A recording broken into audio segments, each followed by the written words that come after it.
Hello, this is JoyNews Prime. I am Darryl Kwao. In the next half hour, a member of the Forestry Commission's Rapid Response Team slashed in the knee with a machete by armed illegal miners in the Ofori-Atta Belt Forest Reserve. Details as President John Mahama bars his appointees from venturing into any form of mining following a revelation by the Minister of Lands and Natural Resources that 44 of the country's forest reserves have been completely destroyed.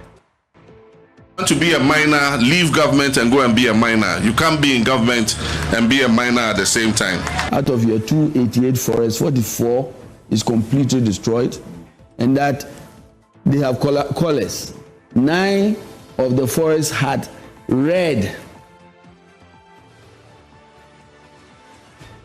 Also coming up tonight, teacher and nursing trainees' allowances will now be paid through the Controller and Accountant General's Department.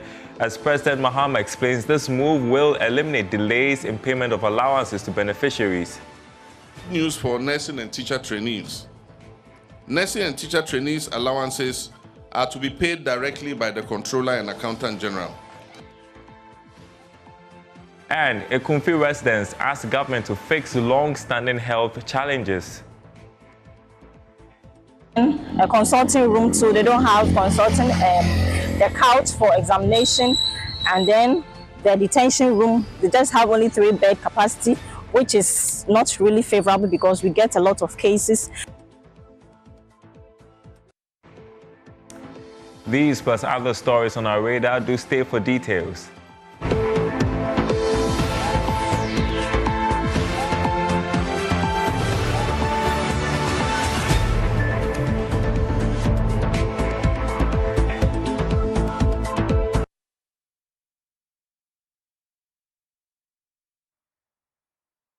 And we start the bulletin with this news developing. A member of the Forestry Commission's Rapid Response Team is struggling for his life after being slashed in the knee with a machete by armed illegal miners in the Ofori-Atta Belt Forest Reserve. The team was ambushed by the miners carrying assault rifles and machetes. The team had gone there to stop fresh illegal mining of the reserve. Now, the officer, who is yet to be identified, is in critical condition at the Ofori-Atta Teaching Hospital. We'll get you details on this story as it unfolds. Now, President John Mahama says none of his appointees at any level should venture into any form of mining. Speaking at the launch of Tree for Life initiative in the Ashanti region, the president emphasized the importance of preserving Ghana's natural resources, particularly its forests, which have come under threats of illegal mining. He highlighted government's responsibility to set a good example, noting that individuals in government positions must lead the charge in protecting the nation's ecosystems rather than contributing to their destruction. I've directed that no government appointee at any level should engage in any form of legal or illegal mining. If you want to be a miner, leave government and go and be a miner. You can't be in government and be a miner at the same time.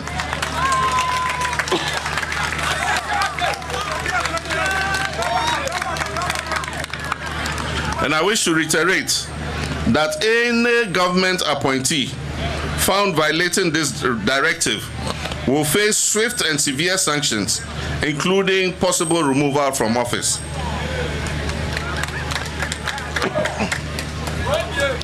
Furthermore, I've instructed regulatory and security agencies to intensify their operations against illegal mining.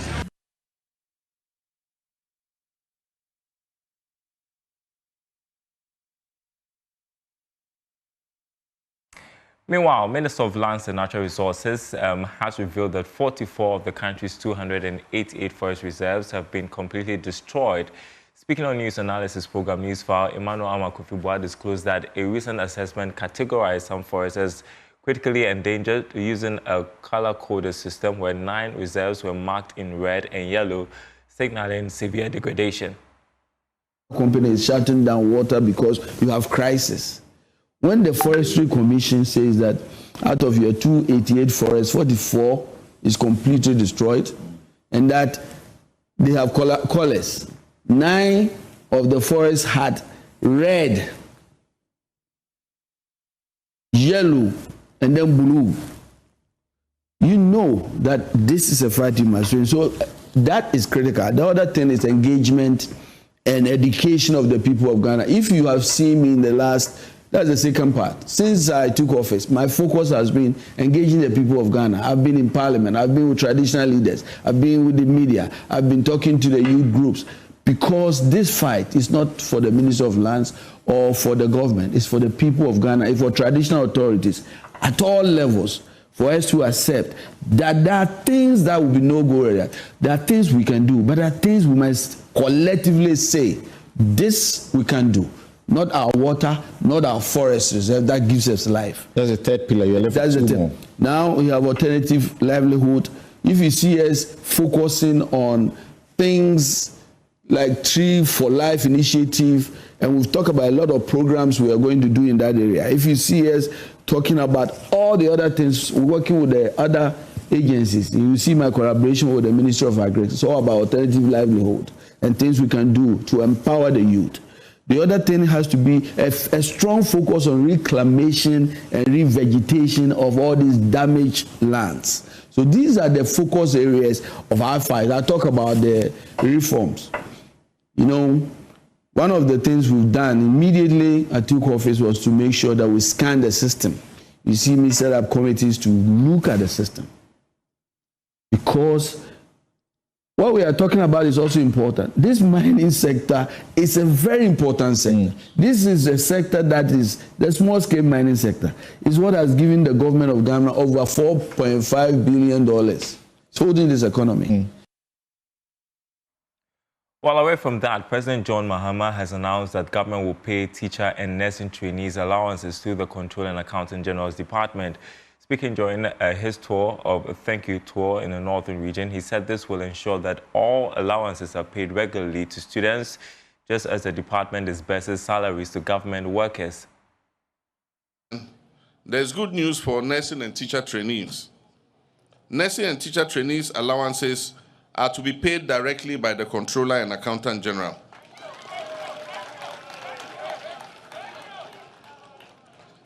This has been made a part of the compensations item in the budget.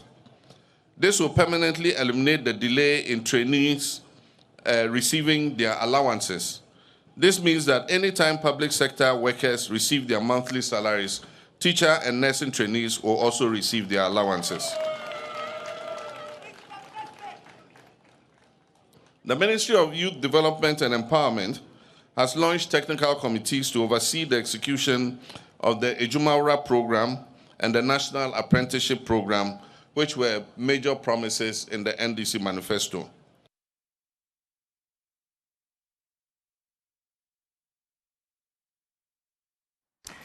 And in the Ashanti region, Regional Minister Dr. Frank Amakohene has dissolved the Kejetia Central Market leadership, putting in place an interim management committee. We have a statement from him that reads, the Regional Coordinating Council has received a number of petitions from traders and other stakeholders concerning the management of the market. The Regional Coordinating Council has decided that the current management of KCM should step aside to allow for the establishment of an interim management committee. This decision is aimed at facilitating an investigation into the allegations to ascertain the veracity of the claims. The interim management committee shall be composed of Prince Ofori-Atta, Amwa Prince Nyako, Nana Prempe Amankwa. Prince Ofori-Atta will be chairman, Amwa Prince Nyako operations manager, Nana Prempe Amankwa security. Now, please kindly make available all necessary documents within your custody to assist the said committee to carry out this exercise as mandated, counting on your cooperation. And so that's the statement from the Ashanti Regional Minister dissolving the Kejetia Central Market leadership. Next to the Central Region, where residents of Ekumfi are asking government to fix long-standing health challenges in the area. They say the lack of a proper emergency center, top-notch medical facilities, and poor road network make it difficult for healthcare officials to deliver optimal care and save lives. There's more in the following report. First up, the Otom Model Health Center of Excellence, which is saddled with a lot of challenges. From a faulty, rickety ambulance that's not been used for more than a year to a records room that's barely hanging by the thread and an admission ward that can only house 3 patients at a time, the health center is overwhelmed. We have a lot of challenges in Ottawa Model Health Center, starting from the outpatient department, which is the OPD. There are a bit of challenge as in office space. The records rooms are very, very small, very stuffy, and then a consulting room too. They don't have consulting, the couch for examination, and then the detention room, they just have only 3-bed capacity, which is not really favorable because we get a lot of cases to attend to. The laboratory too is very stuffy, and then we lack a lot of logistics for running the lab. From here, the team docked at the Ofori-Atta Model Health Center of Excellence. Here, we realized the ambulance had also been parked, not functional. The roof leaks badly anytime it rains, and the facility's lab is substandard, making it difficult to do a proper lab test. The standby power plant has also been out of service for a while, forcing healthcare workers to sometimes halt healthcare delivery anytime the power goes off. We also have challenges with our ambulance. It's not been on the road for some time now because of some engine issues and then some other body works as well. Our plant is also in a very, it needs some servicing, and some we need to look at it because we are unable to work when the lights go out as well. We are encountering a lot of problems with the issue of biohazards with the space. We also have a problem with our machineries, with the issue of hematological analyzer. We can't do full blood counts. The situation isn't different at the Nakwa Polyclinic, the constituency's biggest and most modern health facility. No ambulance, small laboratory, faulty mechanized borehole that's yet to be fixed, and a shortage of prime staff makes healthcare delivery here difficult, especially for a hospital that was commissioned quite recently in 2018. Looking at our water problem, this time around we have a very big problem with water because we don't have water to run the whole facility. We buy water from outside, so it's a big challenge for us. And also the staff here have accommodation issues. It's a big problem because this place is more or less like a village where people don't build houses to rent out. So when we came here, it was very difficult, and we have staff who want to come here, but because of accommodation, most of them finally go on transfer again because there's no place for them to stand, to stay and work. We sought to find out how authorities are solving these problems to alleviate the plight of patients who throng these facilities. Dr. Regina Ahunu-Ama is a Kumfi District Director of Health. The challenges within the district are very peculiar challenges, which I must say are not insurmountable. Most of them have been brought to my notice, and myself and my team, we have contacted our stakeholders, the Regional Health Directorate, the chiefs, our Honorable MP, and well-meaning citizens of Ikumfi. The roof issue at Ofori-Atta, I think the problem is beyond patching up. It's an issue of more or less trying to replace almost the entire roof. And the financial capacity of the directorate and the facility will not be able to do that as at now. So we have contacted our Honorable MP once again in the Assembly. We are hoping for favorable response so that we can be able to curb that issue. For patients who frequent these facilities, patience is a virtue that may pay off soon. Now, Chief Executive Officer of Petroleum Hub Development Corporation, Dr. Tony Obin, says his outfit is working to make the sector accessible and reliable across Ghana and the broader West African region. He expects the Petroleum Hub to create more than 700,000 jobs, significantly boosting employment and driving regional economic integration.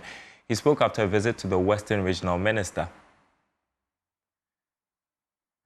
settlements, accommodation, and all that. So it's a huge project.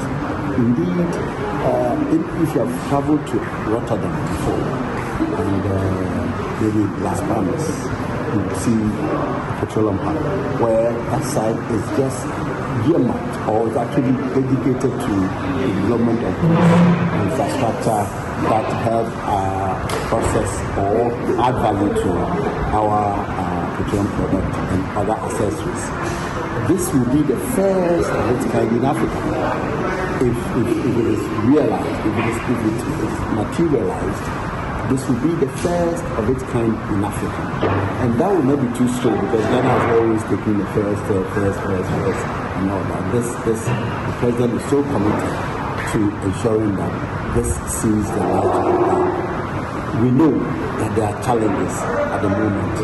The previous government secured 20,000 acres of land. Unfortunately, not a penny has been paid.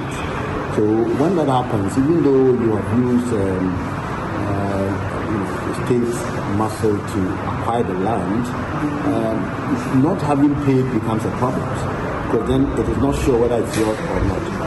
The current president, President Mahama, is determined for us to look at the payments so that the land will be fully secured, and so the project becomes a reality.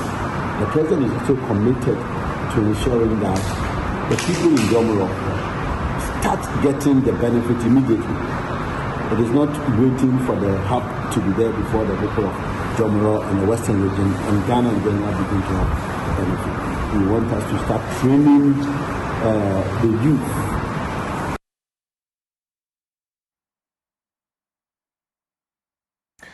You're watching JoyNews Prime. We are taking a short break. We'll be back with some more stories on Winware.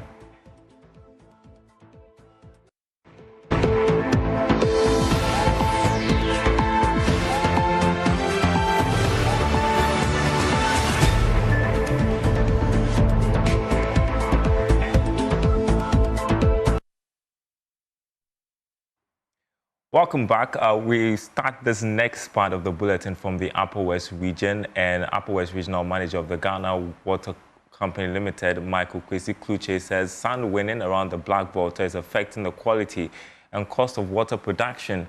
He wants relevant authorities to help fight this illegality. There's more in Rafiq Salam's report. Sand winning is an enemy to our production system. Here we don't have other activities like the gold mining taking place by the water bodies, but the sand mining is another form of a gold mining that we are looking at, and it's really affecting us. So we wish that the people stay away from the water bodies when they go for sand mining.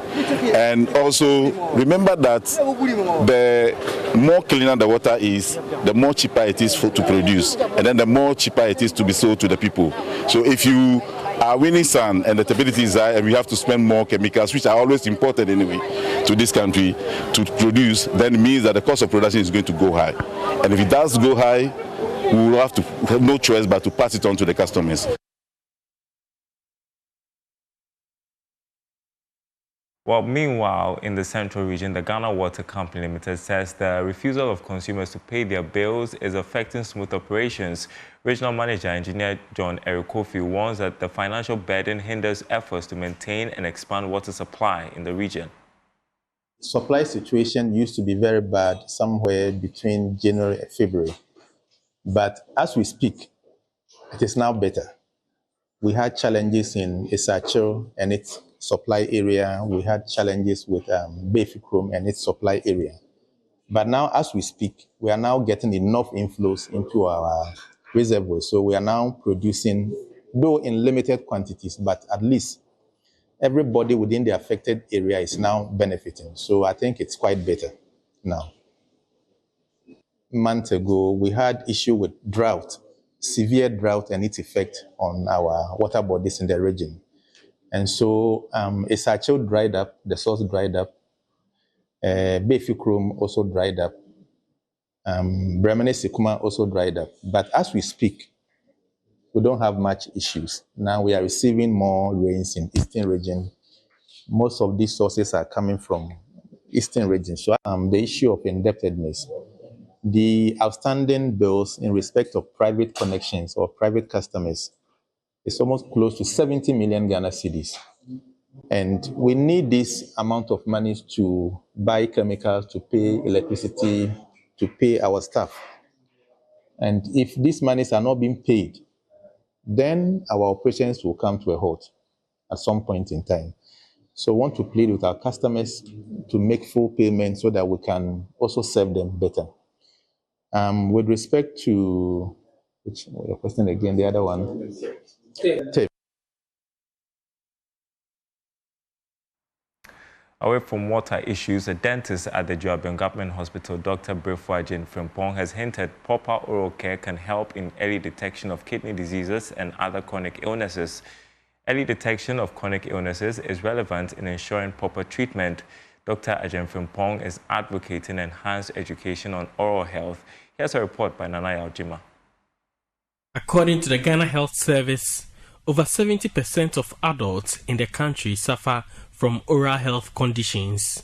Most of these conditions are reported late, increasing the cost of treatment. Dentist Dr. Brefo-Agyen Frimpong believes there is need to pay more attention towards oral health. Some diseases manifest as in the oral cavity. Yes, so when the dentist examines you, he's able to pick it up and refer you to the appropriate quarter so that you can seek the needed health care.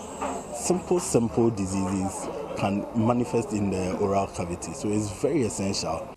The free dental care offered to the people of Achiase in the Joabin municipality saw to many adults being offered dental treatment for the first time. Tooth extraction, scaling and polishing were among services rendered for free.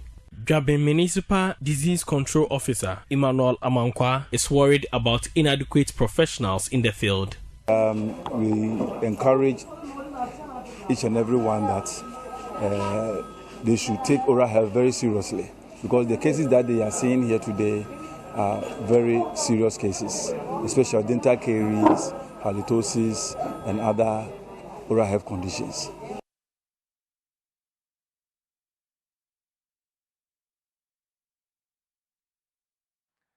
And now, Mfantsipim School sports team has received 100,000 Ghana cedi donation from the KGL Group to support its continued success. The sponsorship also includes a 10,000 Ghana cedi Sports Award Fund and tracksuits for athletes.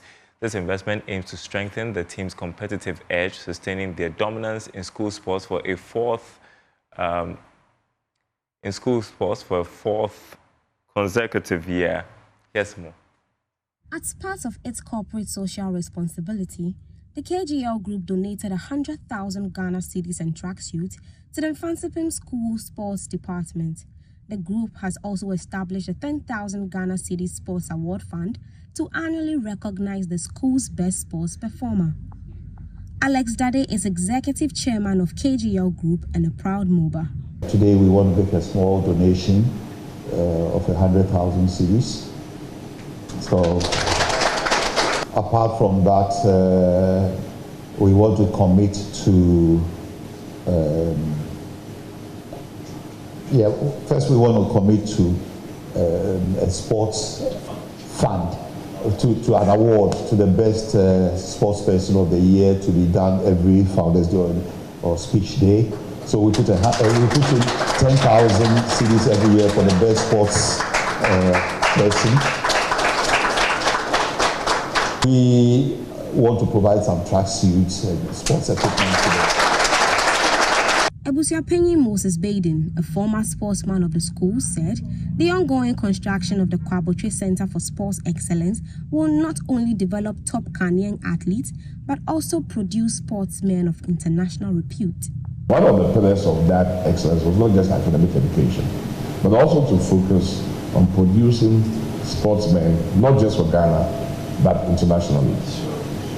So the Kwabotre Center for Sports Excellence is a big project. It's going into millions of dollars, where the meeting of just brain power, physical fitness, discipline, determination will show in how many super athletes who are educated and find what can produce for the future.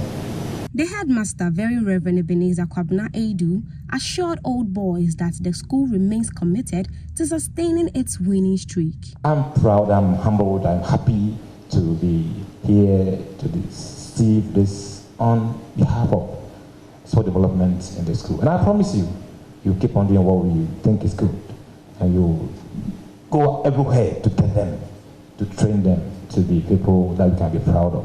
You will not rest. You keep on working hard. Students who were present at the handing over expressed their gratitude and pledged to uphold the school's dominance in sports. And that's it for JoyNews Prime. My name is Darryl Kwao. Thanks for watching. More news on our website, myjoyonline.com. Enjoy the rest of your weekend.